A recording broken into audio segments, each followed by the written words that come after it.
Rohingya के लोग via Bangladesh आते, ब्रह्मदेश के लोग वाया बांग्लादेश आते, और ब्रह्मदेश सेक्युलर कंट्री है, फिर भी वाया बांग्लादेश आते। रोहिंग्या को कभी भी स्वीकार नहीं किया जाएगा। मैं आज फिर से नो नो नो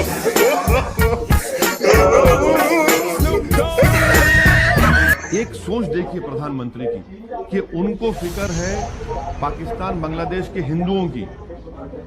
क्यों होनी चाहिए प्रधानमंत्री को पाकिस्तान हिंदू बांग्लादेश के हिंदुओं की फिक्र?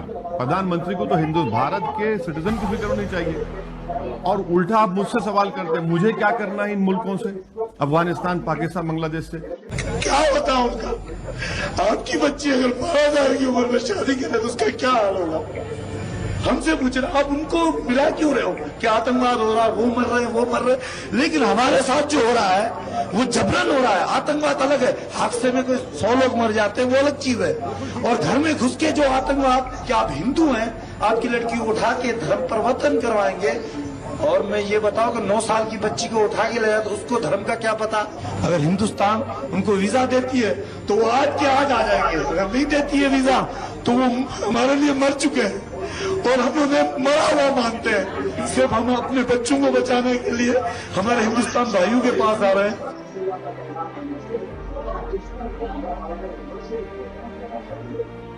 अक्सर हमने देखा होगा कि आबादी को लेकर, पॉपुलेशन एक्सप्लोजन को लेकर अक्सर संघ और भाजपा के लोग राजनीति करते हैं। लेकिन अगर भारत की आबादी इतनी ज्यादा है और वाकई इस बात की चिंता है तो क्यों इस आबादी को और बढ़ाने की फिराक में लगी हुई है भाजपा? जो भारत का संविधान है दरअसल वो रेफ्यूजीज को भी जितना अपने नागरिकों को कहता है इतना ही वो जो बाहर से आए हुए शरणार्थी हैं उनके लिए भी जो राइट टू इक्वालिटी है, यानी समानता का जो अधिकार है, वो आर्टिकल 14 में भारत के संविधान में मौजूद है। राइट टू लिबर्टी भी दरअसल जो नॉन सिटीजन है, जो नागरिक नहीं है भारत के, जो शरणार्थी हैं, उनको भी मिलता है आर्टिकल 51 के तहत। तो क्या ये वाकई भारत का जो ये इरादा है इन लोगों को वापस भेजने का, रोते बिलखते बच्चे, मासूम, वो लोग जिनके लिए शायद दुनिया में कहीं और जाने के लिए जगह नहीं है, जिनको कहा जाता है nowhere's people, nobody's people, वो कहीं के नहीं है, वो किसी के नहीं है, क्या उनको वापस भेजने के मद्देनजर क्या भारत जो अंतर्राष्ट्रीय कानून है या जो अपना संविधान है उन दोनों की अवहेलना कर? और मुझे आइडिया ऑफ इंडिया समझाने का प्रयास करते थे। भाई आइडिया ऑफ इंडिया जहाँ समझाना समझा दो। मेरी तो 7 पुश्तें यहाँ जन्मी है, मैं विदेश से नहीं आया हूँ। मुझे मालूम है आइडिया ऑफ इंडिया। मुझे मत समझाइए कभी भी, हम तो इसी देश में जन्मे हैं, यही मरेंगे।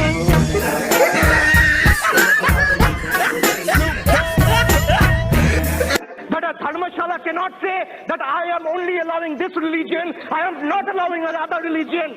They should keep that in mind. It is appalling, this is heartbreaking, this is crestfalling. This is totally disappointing, sir. I will urge the government that don't discriminate citizenship on the basis of religion. Rabindranath ঠাকুর বলেছিল ধর্মের বেশে মোহজারে এসে ধরে, অন্ধ সেজন মারে আর শুধু মরে। বিরোধী কবি কাজী নজরুল ইসলাম বলেছিল কোরআন পুরাণ বেদ বেদান্ত বাইবেল ত্রিপিটক জিন্দাবস্তা গ্রন্থ সাহেব পড়ে যাও যত শখ। They would have been heartbroken had they been here today to witness this debate, sir.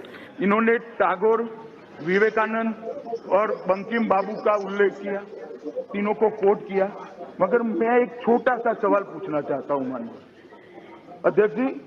Bankim बाबू, टैगोर और विवेकानंद का बंगाल की कल्पना ऐसी थी सरस्वती पूजन न हो, ये कल्पना करी थी।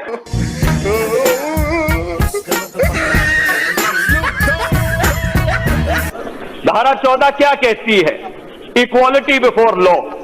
The state shall not deny to any person equality before the law और the equal protection of the laws within the territory of India.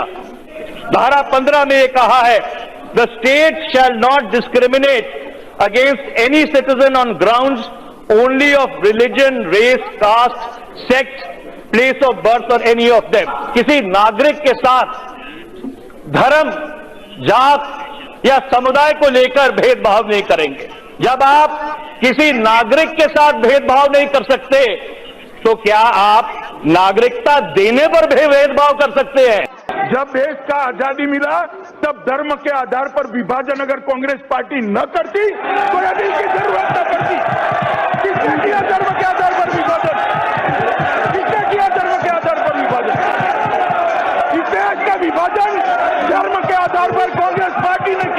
no.